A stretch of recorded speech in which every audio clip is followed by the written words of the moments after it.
Hello my guys and gals, and I've had a bit of a doozy of a day. I got into a violent altercation with one of my old associates and seem to have found myself tied to this chair.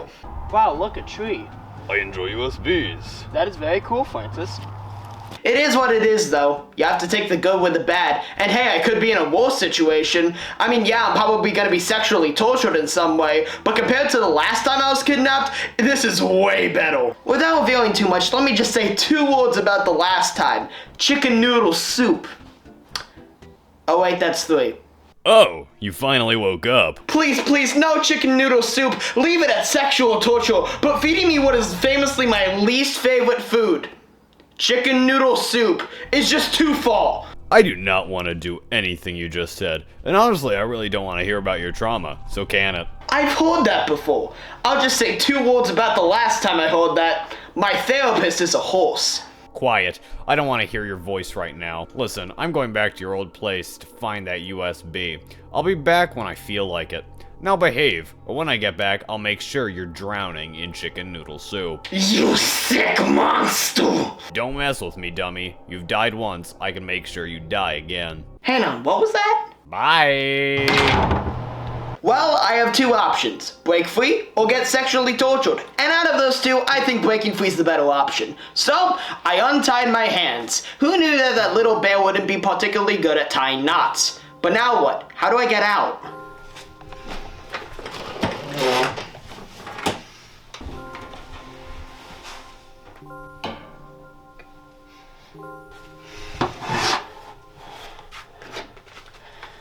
Oh, this looks promising. Code. Hilux. LSD Dream Emulator. Eastern Mind. Critters for Sale. Cruelty Squad. Disillusion. Psychopomp. Serial Experiments Lane. This must mean something. And knowing how my life has worked in the past, chances are if I beat all the games, then I can defeat Francis. So I'm just gonna do that. First up is Hilux! Say what? Holy shit, Gary Coleman? Yo, what up, Jacob? It's me, Gary Coleman. I'm gonna be honest, man. This shit is not real, dude. You got hit in the head bad, man. You really gotta play the games and fight through it, man. That's great, Gary, but for some reason I really have the urge to throw scissors at you right now. Nope. Just grab Hilux. Do not throw scissors at me. Yeah, sure, but maybe we can do that after the scissors thing. No! Hilux is one hell of an RPG, that's for sure. The game really does revel in the weird, and it's cool for that. Hilux is one of the most stylish and creative games I've played in recent years, and I certainly value it for that. See, Hilux follows Wayne, a man with a moon-shaped head who needs to defeat Gibby. Gibby is the king of the moon. Wayne and Gibbous. Get it? In all honesty, that is really all that's clear about the story. We also have a delightful narrator named Dracula, but his narration is really not particularly helpful. A large portion of this game is actually randomly generated dialogue, something that really adds to the thick, confusing atmosphere of the game. The visuals are the strongest part of Hilux, being some of the most unique I've ever seen. Digitized claymation and captured footage of hand movements are all used expertly to create a truly interesting world, and help me get much more immersed in the insanity of the characters. On Wayne's journey, he meets up with some friends, some old and some new. First, Wayne teams up with the archaeologist Dusman. Shortly after, Wayne meets up with his good buddy Samsnosa. Lastly, Wayne meets up with Pangoma, officially having the party that is going to defeat Gibby formed. Hilux's gameplay consists of a lot of combat grinding, which while I certainly don't mind in many games, it does admittedly get a bit tiresome in this game. The enemies don't respawn, meaning that you have to spend your money carefully, and the combat is not deep enough to actually make it feel rewarding when you emerge from a battle the victor. In order to heal in Hilux, you need to sleep, and since the rest of your party heals when you find a bed, that means that you guys are basically all cuddling up and sleeping together. So basically a large portion of Hilux's gameplay is cuddling, and then mortal, and then cuddling again, and then mortal again, and then cuddling and mortal, and cuddling and mortal, and cuddling and mortal, and cuddling and mortal. Damn, the characters in Hilux get more physical touch than me. Well, I suppose I might get sexually tortured today, but outside of that, I don't know what it's like to be physically intimate with someone. Want some better help therapy? Scammer Sam, can you help me out? Sorry, bro. I have some really important overseas business to attend to. I'll give you a hint of what it is, though. It rhymes with mild molestation.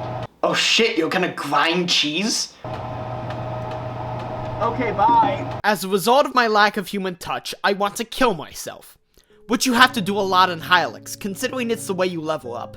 But honestly, if heaven is anything like the afterlife in this game, I should become Christian again, because this shit is sweet. Random fish friends to keep me company, a meat grinding machine?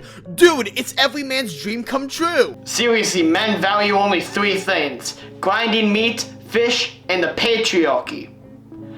My heart goes out! It also has a really unusual and quality OST that I think shows how creative Lindroth can be. So seriously, if you want a brilliantly crafted RPG game, grab Hylix. I have a feeling you won't regret it. That game was honestly quite good, something I don't usually come across when I play games to escape villains. Oh hey, a letter! This must be a clue. It must mean that Francis is part of the KKK! I knew I couldn't trust that Bale. I can excuse sexual torture, but I draw the line at racism. Sucks that that game didn't really help me at all. Oh, that makes sense. Still doesn't explain the whole KKK thing though. Well, whatever, let's see what's the next game on the list. LSD Dream Emulator. That reminds me of the first time that I watched porn. It was 1994 and I was at a concert. No band you would know, just a little small punk band playing at a venue called the Divetown Men's Ball. I was with a couple of friends and we got really high. Just a mishmash of every psychedelic drug you could think of. Anyway, long story short, I got pregnant. LSD Dream Emulator is kind of like cutting off your nutsack. It hurts a little bit, it's really confusing, but you come out of it different than before. And in my case, I came out of it without a ball sack. I once dreamed of having children. Now I don't. LSD Dream Emulator is a game which provides a feeling similar to that of having your nutsack cut off. And honestly, there is no denying that the game is genuinely extremely unique, even in comparison to the other games in this video. It stands out as something really immersive and unusual. Exploring bizarre levels, it sort of reminds me of Yume Nikki. Essentially, by interacting with things, you move around to new areas, and eventually you meet some type of quota and your day ends. You then get a sort of rundown of how your character is doing, and then you continue. When I first started the game, I had no clue what to expect, and then this happened.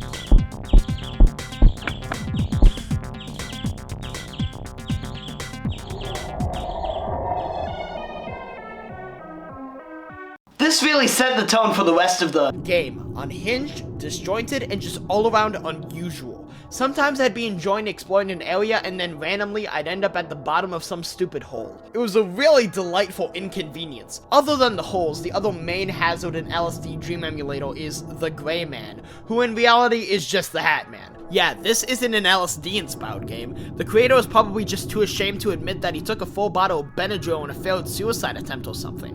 What the Hat Man does is stalk your ass all around town trying to gain your way. Touch him, well, lick a slick man named Rick with no dick because now you cannot relive any of your previous experiences.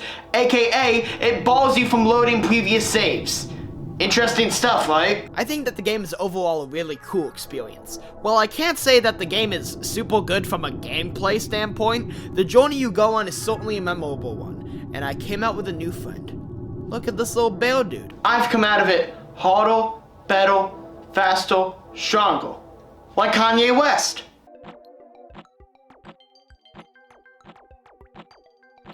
My heart goes out! Oh hey, look, the next letter. At this rate, I'll be out of here in no time. Too bad I don't have a ball stack anymore. It really hurts. I know exactly what will help though. Now I can't feel anything. Oh hey, Hat Man.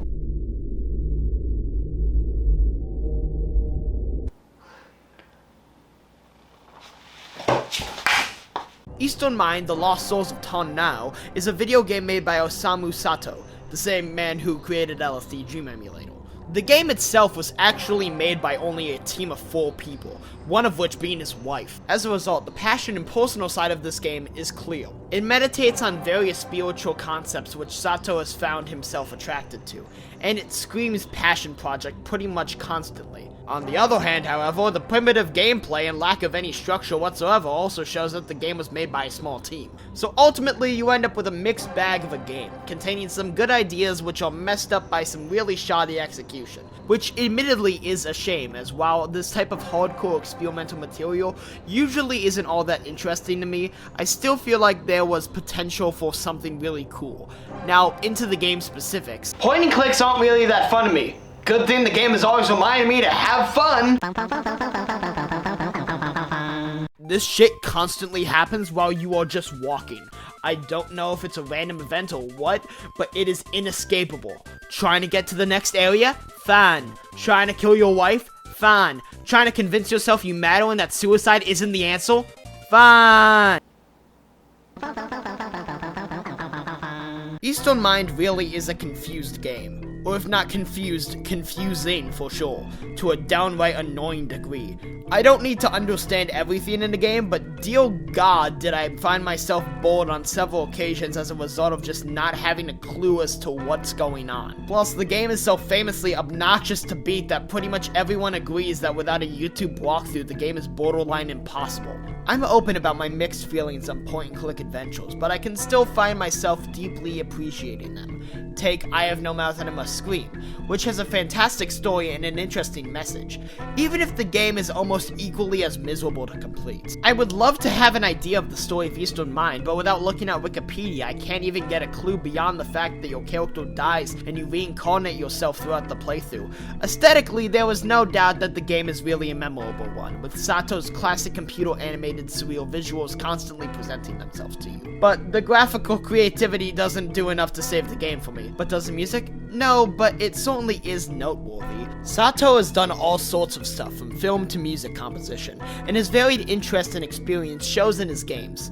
The music in Eastern Mind is a very unique selection of bizarre, trippy ambient techno that is sure to worm its way into your head and stay there for a little while. I don't think it's for me, like I'm certainly not going to be re-listening to the OST on some slow evening while I'm watching my family die, but I can't deny that it fit the game quite well and is pretty enjoyable. Back in my youth, I used to always be told that there was a way to get high without taking drugs. And as any young man would, I believed it was bullshit. But this game has definitely changed my mind. Want to do psychedelics without doing psychedelics? Yeah, Sato's got your back. But definitely huffing some gasoline before can definitely help. All in all, the game is a cool one. That really is the best way to describe this game. Cool. Am I going to play it again? No, but hey, I am glad that I did get to have the experience I did with this game, as it undoubtedly created a memorable gaming session for me. So, Mr. Sato, you get 2 rats out of 4 roaches from me. Well, wasn't that awesome? You know what isn't awesome? Larry Silverstein making over $4 billion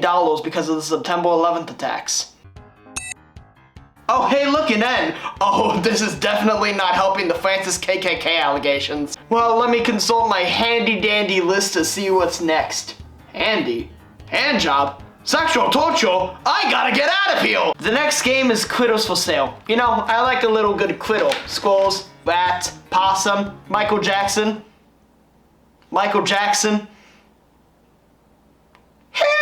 Critters for Sale is a surreal and experimental point-and-click adventure which tells some of the most unusual stories I've ever experienced. The game is a compilation of 5 stories, each named after a different critter. Monkey, snake, goat, spider, and dragon.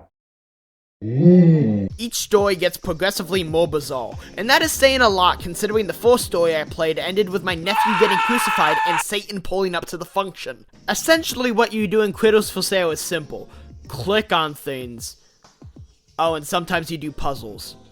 Whoa! Fuck yeah, baby! I've played so many point-and-click adventures, I think I have early onset diabetes. I know that may sound odd, but it's actually a proven fact that playing point-and-click adventures can actually increase your chance of getting diabetes. Source? Trust me, bro. Yeah, outside of the stories it tells, it's a pretty standard point-and-click. Throw in some cool visuals here and there, but for the most part, the game really isn't as notable as it feels like it should be. It isn't a bad game by any means, just not something that I found to be especially thrilling. The first story I played, Monkey, was a unique one.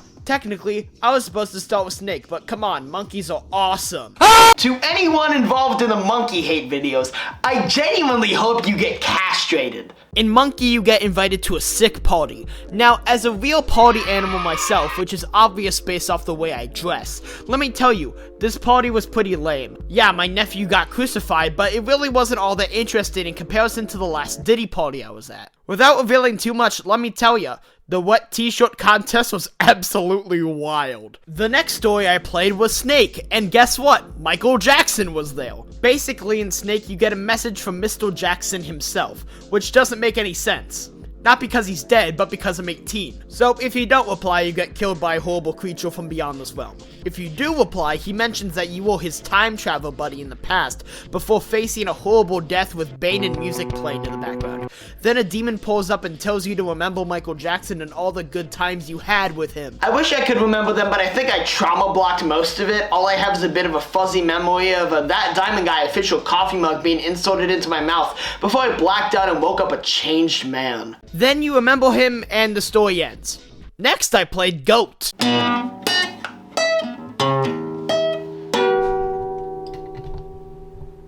In Goat, you are chilling in the desert with a good pal of yours before he tells you to go on an epic treasure hunt. Your buddy also offers to let you bring a really cool goat, which is all fine and dandy until he starts talking and then murders you. If you don't bring the goat, your friend kills you, so pick your poison, I guess. If you get killed by your friend, however, your consciousness merges into his, and then you guys find the treasure and become MC Ride from Death Grips.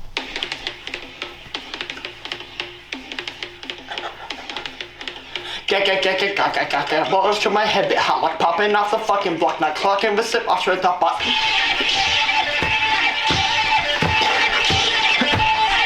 The next route I played was Spider, and this one really struck a chord with me. I too can relate to having a crippling gambling addiction. What I can't relate to, however, is the feeling that upon meeting an alien you must feed him spicy food. But I guess I should have that instinct, because giving that alien spicy food ended up making him choose not to blow up the Earth. So I guess next time I'm in a potentially life-threatening situation with extraterrestrial life, I'll offer them a spicy chicken sandwich from Popeyes. Oh man, that made me so hungry. Oh hey, Gary Coleman. Jacob, what the fuck, man? What are you doing? What is it, Gary Coleman? You've been lying on the floor for 2 hours. What? Yeah, you stopped playing after you finished the spider route and critters were sale and just started staring at the ceiling. Yeah, there were spiders on the ceiling. I had to make sure they weren't plotting anything. No, there were not any spiders, Jacob. Those were just a figment of your imagination. And you aren't? I am, but at least I can push you in the right direction for what to do. Those spiders were just a distraction. Don't insult the spiders like that. Yeah, what he said! Sorry, I guess it isn't the Spider Squad's fault you forgot what you were doing. But Jakey, you really gotta get back to the game. What if Francis comes back with the chicken noodle soup? Oh no, don't you say those words, Mr. Coleman! It has to be said, Jacob. It's a real risk, man. Shut up, shit, Gary! not again. With a great sense of feel due to my chicken noodle soup related trauma being brought up moments before, I got to the dragon segment. This segment was odd. It begins with the death of your character, then proceeds to have you follow him through the afterlife on his journey to find 4 talisman. After completing some puzzles, you get to become besties with the mustache pal of yours who hung out with you earlier, and MC Ride. Well, I can't say I was in love with the game, but it was definitely an experience that I won't forget. And hey, maybe I'll like Death Grips now. Nope, still don't get it. Well, at least I got the next letter. A G. Whoa, that reminds me of my college days. You know, partying with my boys, listening to Dr. Dre. Fun fact, I'm one of the only people that has footage of the lost Dr. Dre horse slide show.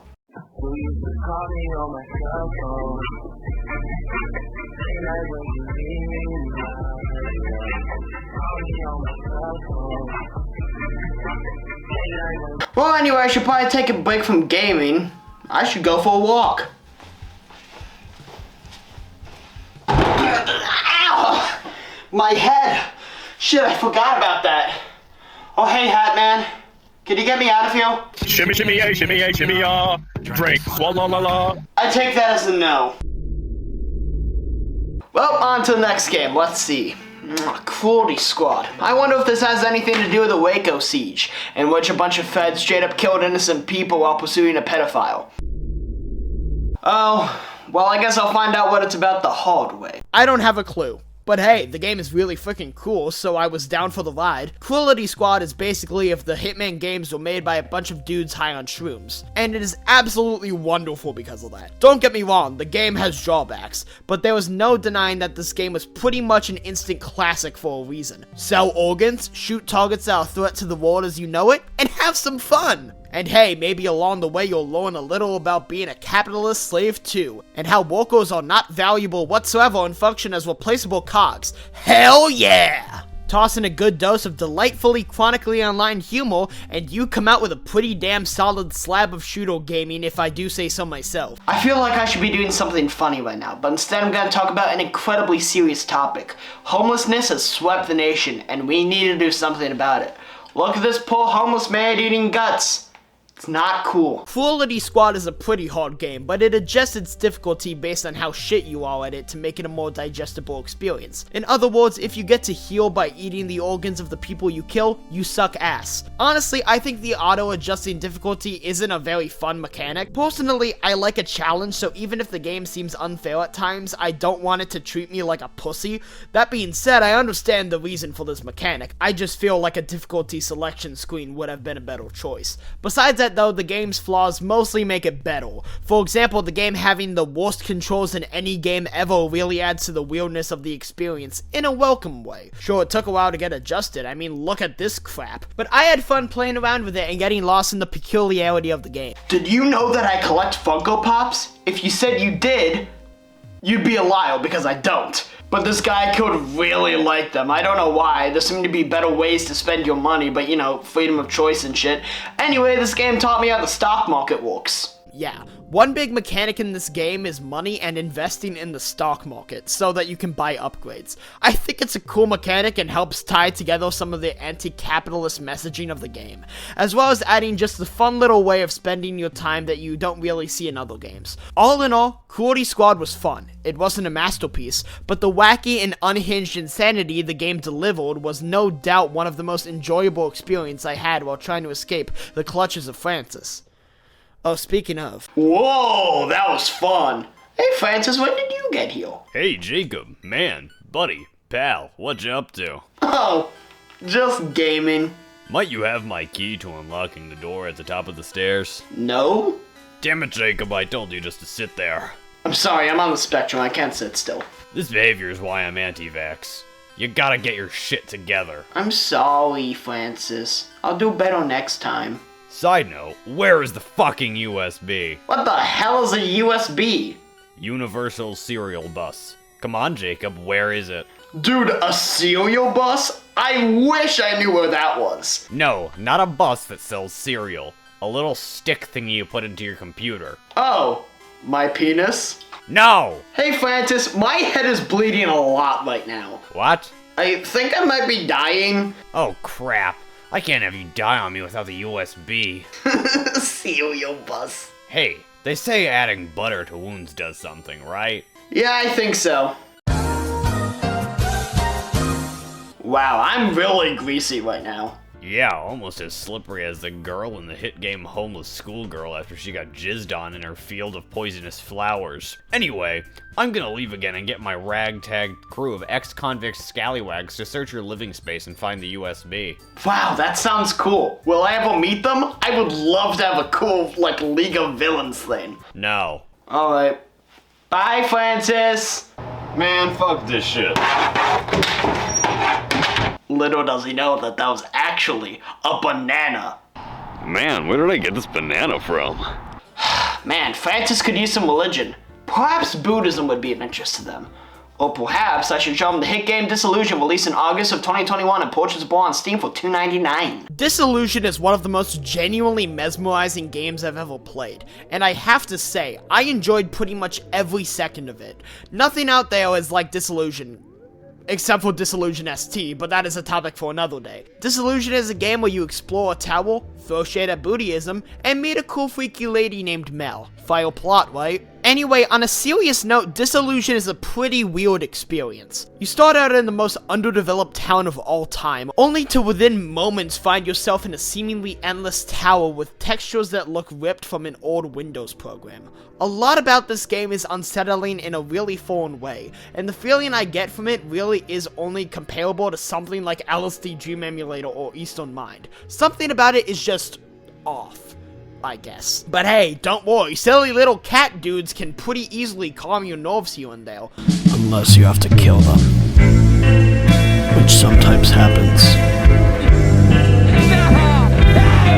The combat system in Disillusion is definitely the weakest part of the game. There have been plenty of RPGs I've played where the combat underwhelmed me, but dear lord is Disillusion's combat mind-rottingly simple. The combat system is pretty much just the generic JRPG combat, except it seems to move along at a snail's pace. While I appreciate that the developer wanted to do more than just a walking sim, I would have really appreciated it if they spent maybe 10 more minutes on the combat system to make it at least a little bit more interesting. Outside of that though, the game is a total fucking vibe. This is the type of game I can get lost in, and games like that are few and far between. Earlier on, I mentioned Buddhism. That is because I have a gun. Disillusion, for whatever reason, really likes toying with the topics of Buddhism, which helps establish a really different atmosphere from most other games. While religion isn't an untouched topic in the realm of gaming, the way Disillusion approaches it certainly is bizarre.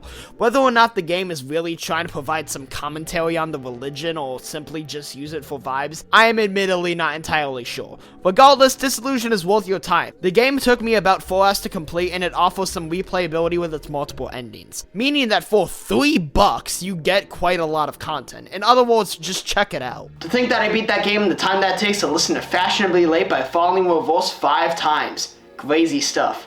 That's right, crazy. Not crazy, more like crazy gravy. I'm trying out this whole slang thing now that the kids use nowadays. I think I really got it down. The new generation really is inspiring, huh? The creativeness. I mean, have you seen Skibbity Toilet?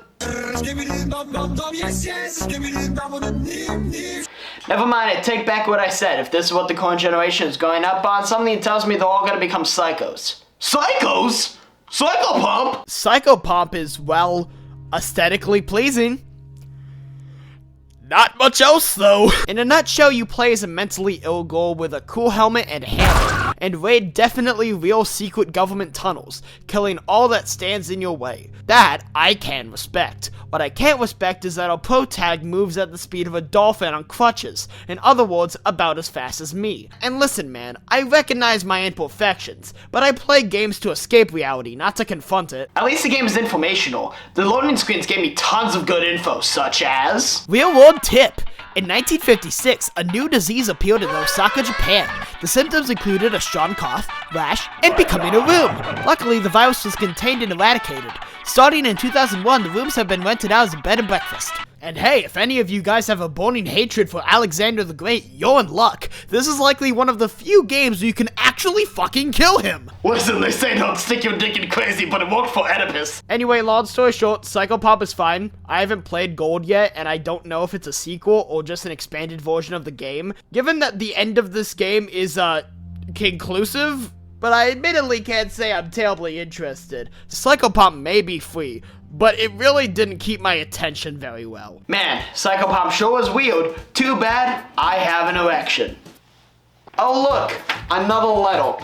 Frankly, this might be an inconvenient time to mention this, but I'm entirely blind, so I have no idea how I've been doing any of this. Despite that, I'm motivated to function just like all the other kids. That's why I take DMT, to make me feel like my derealization is more relatable to the normal kids.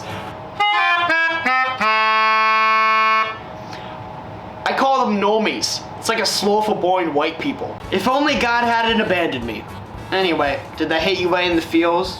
Fuck off, we're playing Serial Experiments Lane, bitches. Serial Experiments Lane is, frankly, my favorite show of all time. An experimental, psychedelic, emotionally impactful, and incredibly forward-thinking show with a lot to say about a lot of things. I also deeply relate to the autism that Lane possesses. That said, the game here is actually the first iteration of the story. Though it ended up coming out after the show, this was, however, the first creation of a Lane story that the creators of the IP made, and I have to say, it isn't nearly as good as the show. To explain how I feel, picture getting really excited to go on a vacation to the beach. Now imagine learning the beach you were visiting was in Cleveland, Ohio. Now, while I can't deny that the game had some interesting stuff going on, I struggled a lot to understand it. Not because it was complicated, but because I'm blind. Put simply, the Lane game isn't a game. It's really a clip show which you have to piece together to actually figure out a coherent story. Also, a physical copy is like $700, so don't buy it. Unless you're a pedophile, I guess, because oh boy, this game is a naked 12-year-old. Thanks, Japan. Not that I think most people would get that far anyway, unless they've really been locking in on mastering the art of pressing like 3 fucking buttons. Because that really is what this game primarily consists of. Click, click, cock. Too bad, otherwise I'm sure Jeffrey Epstein really would have fucked with this game. お父さんの手で私の体を隅々まで触ってもらう。本当のお父さんとはこんなことしてないのに。What the fuck? While I could give you a solid idea of the story, I also think that would be a total waste of time, so I'll just supply an assortment of bullet points of parts of the plot. Number 1. Robot Dad. Number 2. Lane shoots herself. Cool, solid plot. Yeah, I've been hard on it. But I don't think the game is bad, just solidly disappointing. Sure, this type of game isn't really my thing, but given the connection I have with the series, I was hoping that the game, which was supposed to be the Lane story, was gonna be similarly good. At least from a storytelling POV. But instead of that, I ended up getting a game that was a bit of a chore to get through. As has been the case for many of these games, the style is immaculate, but not much else really spoke to me. But we gotta love Lane, so yeah. Well, I guess this is the last letter. I think it spells Jesus is king. Oh good, my vision pills! Hello, sorry for opening your door, but I have your fentanyl, just as you ordered, dated doctor style, baby. Thanks, man. Did the tip go through? Yeah, no problem, little man. It's all cool. Thank you, I appreciate it. Yeah, man, have a good one. I know I could have used him to escape, but he's done so much for me already, I didn't want to burden him with a hassle. Anyway, let's plug in that code and get out of here!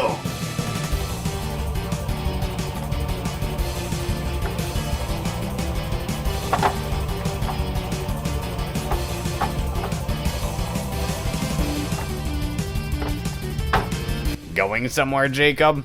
Just, was gonna have a smoke break. Is that so? Yeah. Sometimes I look in the mirror and pretend I'm pretty, even though I know I'm not. That's why I've decided to kill myself on the 21st of January. Anyway, I'm gonna kick your ass now. Francis, wait, can we just be friends? Maybe we could have been had you not hurt me the way you did. How did I hurt you? You just have really bad anger issues. Made me really scared of you. Really? Nah, I'm just using you to get the USB. I feel virtually nothing toward you, frankly.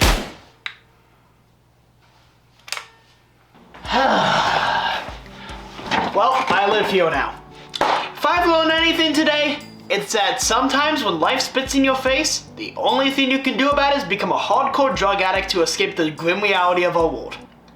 As for the games, psychedelic visuals may contribute to a viral vibe for a piece of work, but a game can't rely on visuals alone. So while I dig the style and respect the world of psychedelic and surrealist video games, I also feel that it has yet to be pushed to its maximum potential. So to close our time, my friends, I'll leave you with 3 simple words. Fuck chicken noodle soup. Oh wait, that's 4. Good night, everybody!